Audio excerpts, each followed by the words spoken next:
What's up, everybody, and welcome back. It is Friday, December 7th. To all the new subscribers, welcome. And one thing we do here on the channel every Friday is wrap a package around a lot of the big news of the week, especially in the Microsoft world. And so this Friday is no different, and hopefully you enjoy and stick around and all that good stuff. If nothing else, I hope everybody had a good week, and let's just dive in, shall we? So, earlier this week, I'd scooped something. The name was known a little bit. It used to be known as Windows Lean, but it is now known as Windows Lite, L-I-T-E. And this is I wrote this up on Petri, but I'll try to do a glossing over of it here. So Microsoft is working on this thing called Windows Core OS, and it's kind of their next generation platform, if you will. Kind of think of One Core, but this is like the evolution of that product. Or that intention, essentially, but this is much more dramatic, I believe. And so WCOS is sometimes it's called. There's a SKU of it called Lite, and this is a very different version of Windows than we know and use today. And so this idea has been floated around for a long time, and Microsoft has been trying to launch these quote-unquote Chromebook competitors for years. We had Windows RT, we had Windows 10S, we had S Mode, we had S whatever.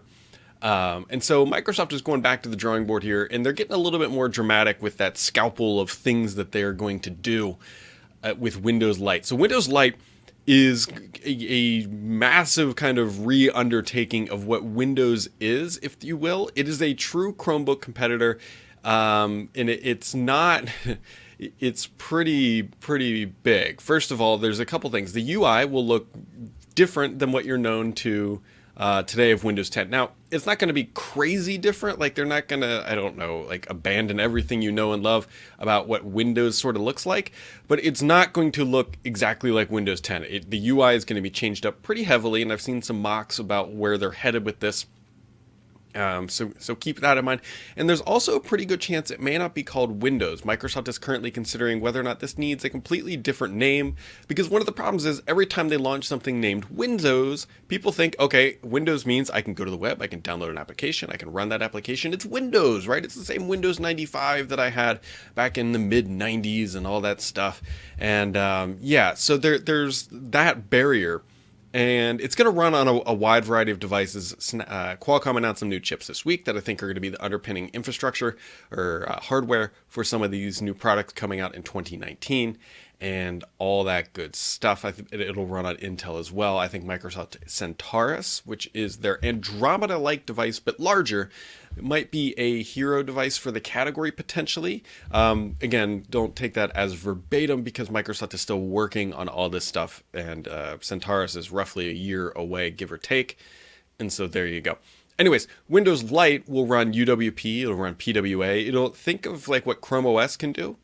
And that's what, that's what Windows Lite is going to do. Now, the only kind of thing we don't know here is if it would run something like Android apps. The reason why I say that is that Walking Cat, after I posted up the scoop, did some digging. And he said Windows Lite is a web view-based Windows, and its web engine uses Chromium. So it's basically Chrome OS with a UWP runtime. And that's exactly what I have been hearing, right along that same, a few more details along the way, but that's the idea. And obviously this week, Microsoft announced that Edge is getting completely rebuilt. They're not calling it a brand new web browser, but Microsoft's giving up on Edge, and they're rebuilding Edge based on Chromium. And so this all ties into this Windows Lite narrative, if you will, that it's basically a Chrome OS that can run UWP apps, and it's going to be crazy. This is Microsoft's real attempt at modernizing their platforms. And then you also have things like app streaming and all this good stuff. And so I'm very curious. Microsoft's next big bet in the desktop or the Windows or OS space is this Windows Lite. And so this is going to be, I believe, announced at Build. And it's we're in the very early days of understanding how this is going to materialize. But it is super interesting because it's not... Windows RT was interesting because it was kind of this bold take and we understood what they were trying to do, but it failed miserably. Windows 10S was this half-baked attempt at trying to take something they have and then just toss some marketing on, putting up an artificial wall and making it a thing. This is a true gut job of what we know of Windows. And so this will be interesting. It's like 2 GB lighter than a basic install of Windows 10. They're cutting out a lot of stuff. And when I say cutting out a lot of stuff, it's primarily enterprise. This is going to be like entry-level consumer play scenario. Instant on, open the lid, there it is. Quick refreshes, everything that you know about Chrome OS, Microsoft is making Windows do.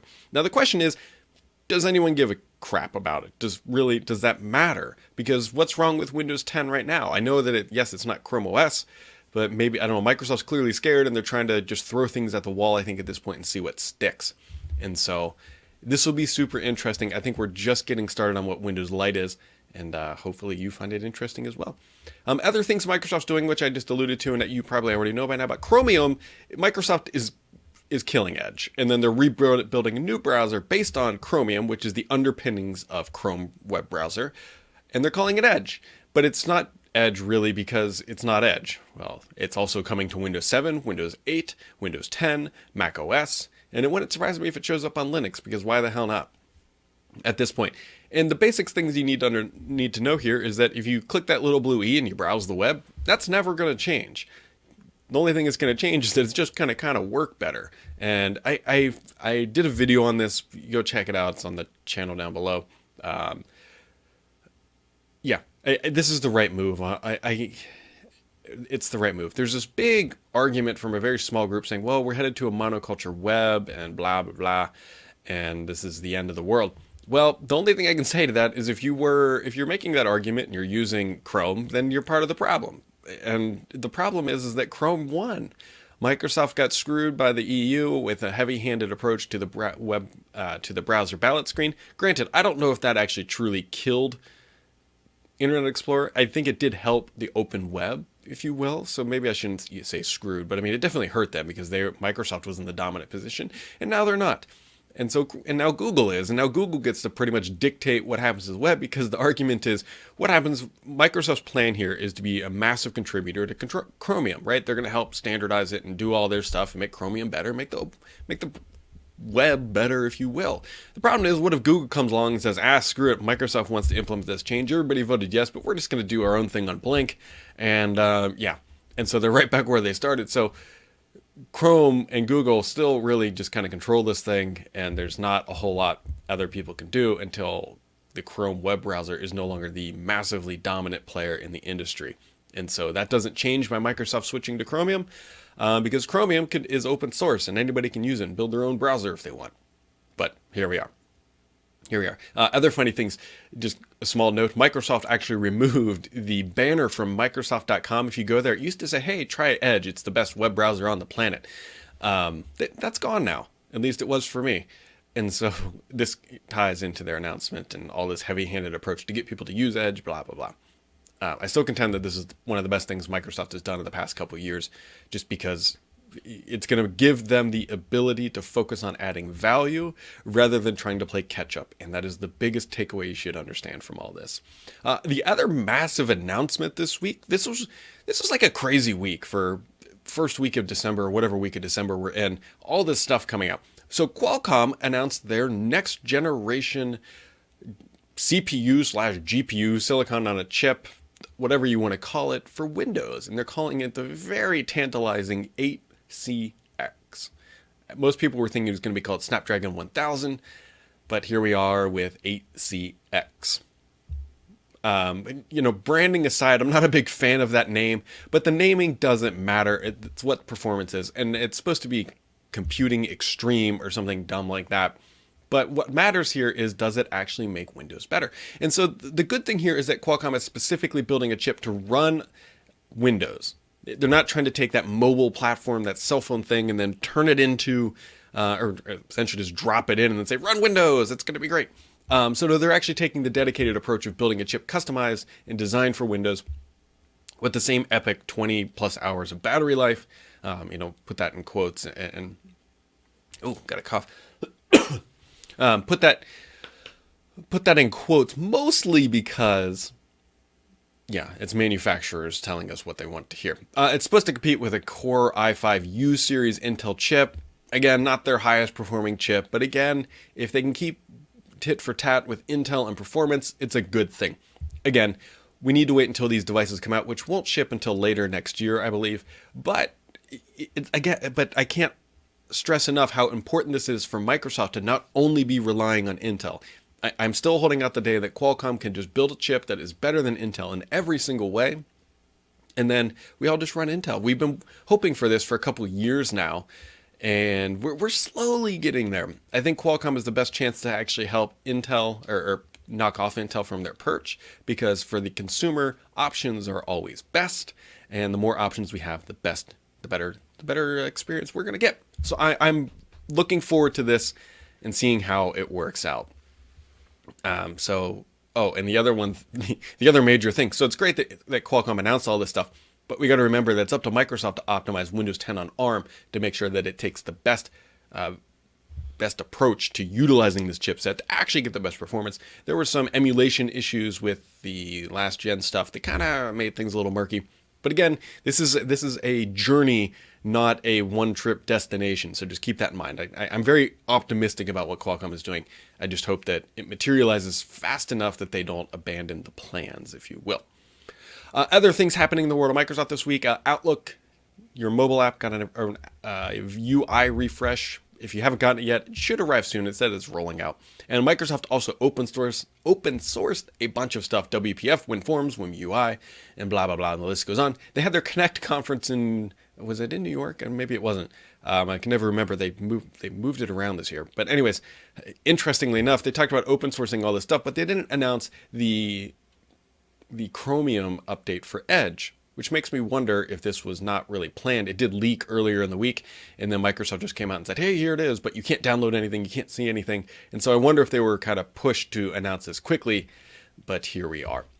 So a bunch of questions this week, guys, which I love. It's a favorite part of my week, is digging through the questions. And let's just dive in, shall we? Beckmod says, 2 unrelated questions. Microsoft uses Surface Connect to connect the tablet part of the Surface 2, where the processor is located, to the base, where the GPU is located. On the 15-inch, it's a 1060. Could they, in theory, make an eGPU connecting to the Surface Connect on the Surface Pro and Surface Laptop? Okay. So this is a really big question. So the question is, on the current Surface Laptop and Surface Pro, these things, could they make an eGPU? I don't think so. I don't think so. And I don't want to cite the reason why, because somebody will call me out, but I don't believe that it is a perfect one-for-one. This dock, this Surface Connect dock, being the same, or I should say this one, being the same as what's in the Surface Book 2. I believe there was a difference, and I can't recall exactly what it was off the top of my head, because it needed more bandwidth. Now, could they do it in the future? Yeah, absolutely. Will they? That's a good question. Do you know any information on whether Microsoft will update File Explorer? So they have dabbled around with doing this. File Explorer is one of the oldest apps in Windows. It's been around since, I think, ever. And they've updated it and updated the design a little bit. There's a modern version of the File Explorer floating around. It was in the phones for a while, but we haven't seen it pop up. And I don't want to say never, but I also kind of wonder why. Yes, it would match the rest of the UX, which is maybe an important reason. It very well could be. But there's not a lot of value add when trying to switch to a modern File Explorer just for UI's sake. Mostly because File Explorer works pretty dang well. Everyone knows their way around it. And changing that up is a core part of Windows that people aren't going to like. There was a lot of pushback, if you remember, when they went to the new Settings app from the Control Panel. There's a reason why Control Panel is still there. Yes, there are some minor functionalities that are not available in Settings, but there's also power users in the IT Pro world who need that Control Panel because that's just what they know, and they know how to get stuff done faster. BDSREV Bidzrev asks, is kind of a big picture question. Why doesn't Microsoft just rip off the Band-Aid, close down Bing, Cortana, OneDrive, Surface, Xbox, and all the Microsoft brick and mortar stores? Microsoft could even fire the Windows team and make Windows run on Linux. They could get rid of 40,000 employees. So that's, okay, there's a lot to unpack there. So ripping the Band-Aid off, let's just take these one by one. Bing. So Bing actually makes money. So keep that in mind. Like, ripping that Band-Aid off is one thing, but Bing actually makes money. Now, this is, if I was ever going to start another website, it'd be called unsubstantiated rumors from MicrosoftEmployees.com. And I've heard whispers recently that people are wondering if Microsoft is gearing up to spin off Bing and MSN and a couple other just kind of web properties, not OneDrive, but Bing and those things. Will they do it? I don't know. But Bing is profitable, so keep that in mind that, yeah, Bing does actually make money. So that would be an interesting one. Cortana. Cortana is an interesting one as well. But here's the thing. Cortana doesn't have a lot of overhead. Cortana, the back end of Cortana is just Azure ML and AI capabilities, which Microsoft needs for other products and services. They can't get rid of that functionality. Cortana is just this little top layer that just uses some voice componentry to function. And so getting rid of Cortana would be kind of wasteful because then they'd have to come up with like Microsoft AI, which is just going to be a generic AI. Cortana, granted, while not amazingly popular, it's at least known what it is, I think, in the world, at least in the Microsoft world. And so they're not going to save money by just getting rid of Cortana or anything like that. OneDrive, I can't see them getting rid of OneDrive. That is a core component of consumer experiences. Same, especially in the enterprise, they have OneDrive for Business. It's also basically built on top of SharePoint. So they're not getting rid of SharePoint either. Surface, great book. I just wrote one about the history of it. Beneaththesurface.com. You can go learn more about that. But they're not going to get rid of Surface either, mostly because Microsoft needs to control its own destiny. Granted, they lost some money in the early days, but they also made $4.6 billion in revenue. We don't know how much net income that was there, but I don't believe it lost money as an org. So it is profitable to some extent. The bigger reason why they are keeping Surface around is that it is the hero brand for the PC industry. Microsoft can do whatever they want with Surface. If they launch a Surface product and it fails, Microsoft doesn't sink as a company. HP, Lenovo, Dell, they might have a bigger struggle launching new crazy form factors that push the industry forward. You got to remember, this device would not exist without Microsoft. They founded it, they created it, they made it popular, and everybody copied it. And so I don't see them getting rid of Surface, mostly because as PC vendors do whatever they want, Microsoft will always need PCs in the world to sell. Imagine if HP just came back and said, you know what, we're going to go all in on Chrome OS and we're going to stop selling Windows devices. Microsoft can't let its future in the PC space be reliant on another vendor, and so they need to kind of keep it around. Xbox, please don't get rid of this, Microsoft. Phil Spencer is doing a wonderful job turning this into a real serious business and competitor, and I did a video earlier this week on their upcoming strategy, which includes Scarlett and everything else, again, on the channel.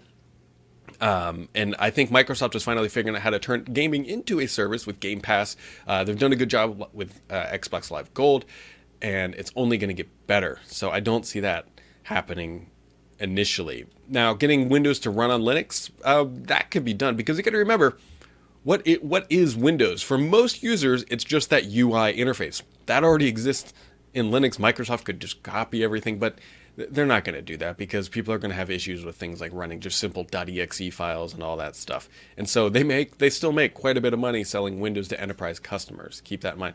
Now, brick and mortar stores. This is the interesting one. I don't see them getting rid of it, but they don't make money. They have issues with foot traffic. People always take pictures, and I'm guilty of this too, of take a picture of an Apple store versus a Microsoft store. Granted, I think Apple's iPhone business is larger than all of Microsoft's revenue. Half the people inside of an Apple store are probably getting their iPhones fixed or their Maxes fixed. The other half there are probably screwing around, and a small percentage are buying stuff. Microsoft stores, on the other hand, are always just kind of empty. They've invested a significant amount of money to make that consumer outreach and presence. I don't know if they will get rid of them per se, but they're not expanding them at some crazy clip either, because they're not really proving, I think, to turn out in sales. Because you got to remember, at one point they thought, okay, we're going to have Lumia phones, we're going to have bands, they now have headphones, and we got Surface stuff, and we got Xbox hardware. We've got enough stuff to launch a store. Well, now they don't have phones, now they don't have bands. They do still have Surface and Xbox. But yeah, so they need to find ways to evolve their stores to be more than just kind of a mini Best Buy. And so we will see what happens there. Kadupa says, based on news of Lite, why can't Microsoft create PWA section within the store to have easy access for its users? Well, they are bringing PWAs into their store. Now, granted, I wonder if this changes any of their plans, because they announced this massive initiative last year. Now they're switching to Chromium and all that stuff. I don't think it'll change anything. But Microsoft is shoving PWAs into the Windows Store. I don't know why they would segment them out. Probably because my gut would tell me that they don't want people to know that there's a difference between a PWA and a Microsoft app. They both just kind of work, right? And then he also says, with Edge HTML being retired, is true then what will happen with sets? Okay, so here's the question. Microsoft announced sets last year at Build? Wasn't this year, it was the previous year, I think, whenever they announced sets. It's not coming. I don't think it's coming. It's obviously not in this fall release, 1809. I'm not sure if it's going to be in 19H1 either. I'm not sure because we're not seeing it. Microsoft has to kind of turn it on, but now that they're getting rid of Edge HTML, what happens to it? Because that was the underlying componentry of it. We don't know. Microsoft officially said, I believe, that it's still coming. Now the question is, are they switching to Chromium to make sets happen? If that's true, then it's going to be delayed even longer. But I don't think it's coming in the next release, which means it'll be almost 24 months, maybe 18 to 24 months after it was announced before it arrives. So sets will be very interesting, and Microsoft is just kind of saying, yes, it's coming, but we don't know. Yeah. Also, he asks, what about the browser redesign? So Edge, I very specifically asked Microsoft, I said, hey, are you redesigning the browser with the Chromium underlying? Because, I mean, you got to rebuild it anyways. And their comments were that it'll look like Edge, but it's not Edge. So expect some UI changes, expect functionality changes, because, again, they're kind of rebuilding this thing. I don't want to say from the ground up because they're not building the engine or the V8 or the JavaScript engine. They're not rebuilding a lot of things. They're rebuilding the UI, but that is significantly easier than building a rendering engine. So there you go. Adam Corbally says, I heard on an FRD episode where Paul and you discussed what the point of Windows Lite OS would be if it was just a Chrome OS clone. I wonder if there's another streaming app components you didn't mention, however. It would be interesting if Windows Lite was heavily optimized to stream full desktop apps and xCloud games. This is a very, very, very good point. Microsoft is working on this streaming functionality for games, but don't be surprised, folks. I wrote about this a while ago that this is a cover for how they're going to actually stream applications too. If they can stream games, streaming an application has significantly less latency requirements. And what I mean by that is if you are streaming Excel, for example, and you click on a new cell, that is much easier than clicking on a bad guy you're trying to shoot. It's less latency intensive, if you will. And so Microsoft, once they perfect the streaming stuff, the pivot it over to game or to applications, simple. And not to mention, you could also do heavy compute in the cloud. Imagine you're running streaming a version of CAD, and you could do render. Obviously, it's not going to render locally. It renders in the cloud and then streams down the result, just like a file download. Microsoft is working on this technology. We saw it a little bit with HP. I remember when they launched that Windows Phone that could run desktop applications. I can't remember the name of it, but it was like the last premium Windows Phone that HP invested a lot of money in, and then Microsoft kind of pulled the rug out from under them. But yeah, this is absolutely a thing on Microsoft's radar. Eric Palms 200 says, with all the backend changes making Edge better, amazing, but how will Microsoft get users to switch to increase the usage of Edge? Well, they're not going to. So a couple things to unpack here. He says he thought they might go with a new name and all that good stuff. So here we go.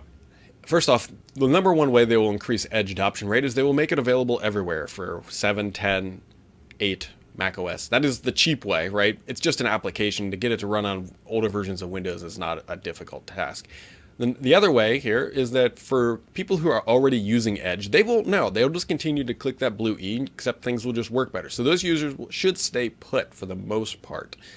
Now, the question is, how do they get somebody who's been using Chrome to switch to Edge? Well, that's why they're going to have to focus on feature differentiation. That's why they're doing this, is because up to this point, they were always chasing the Google car, because every time Google made a change, they had to make sure that Chromium or Chrome also rendered pages as expected.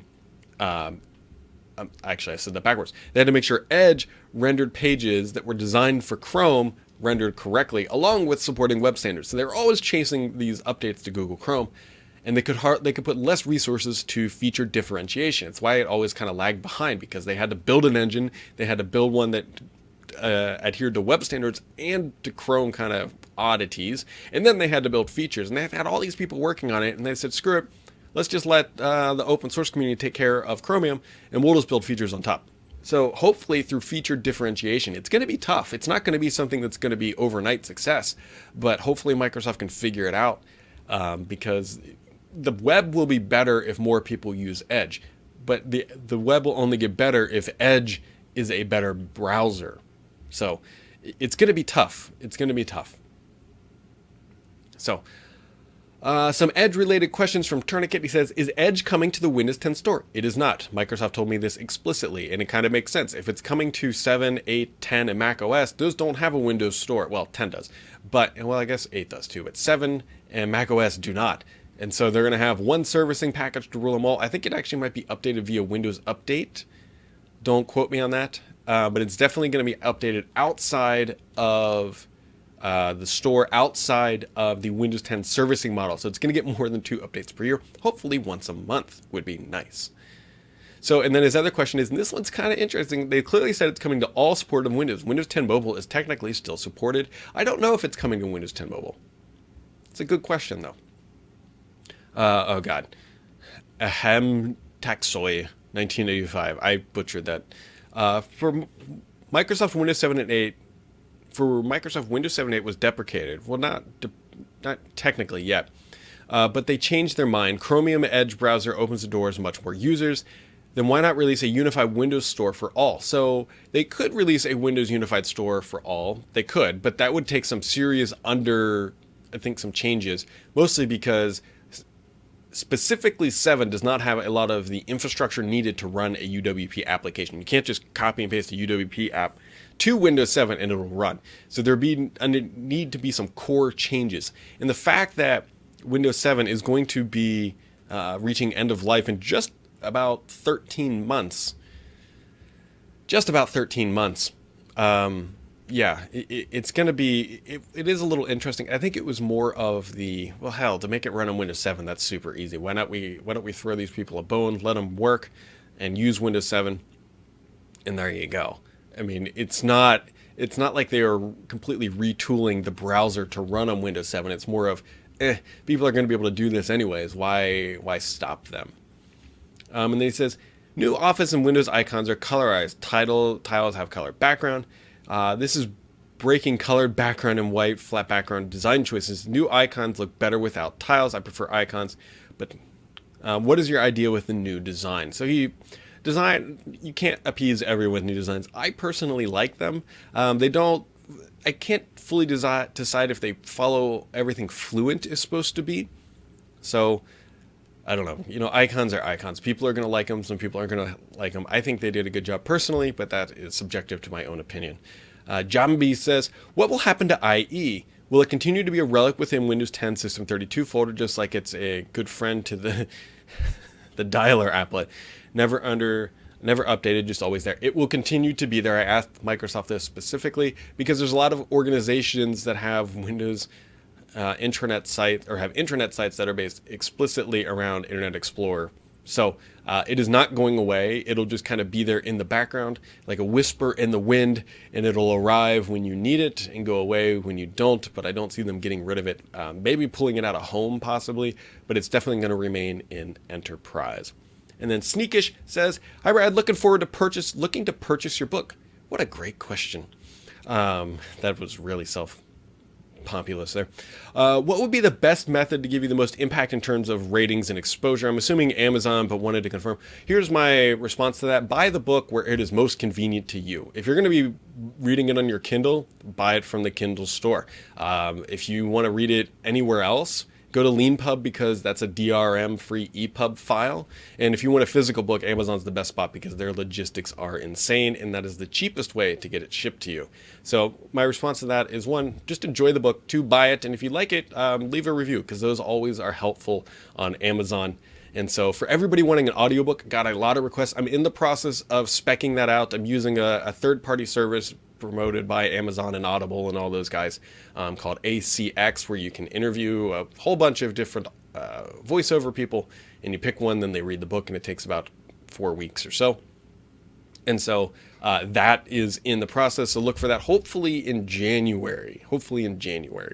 So There you go, guys. This has been the week of December 7th. I hope you had a wonderful time. I hope you had a wonderful week and have a great weekend. And I will catch you right back here next time. Later.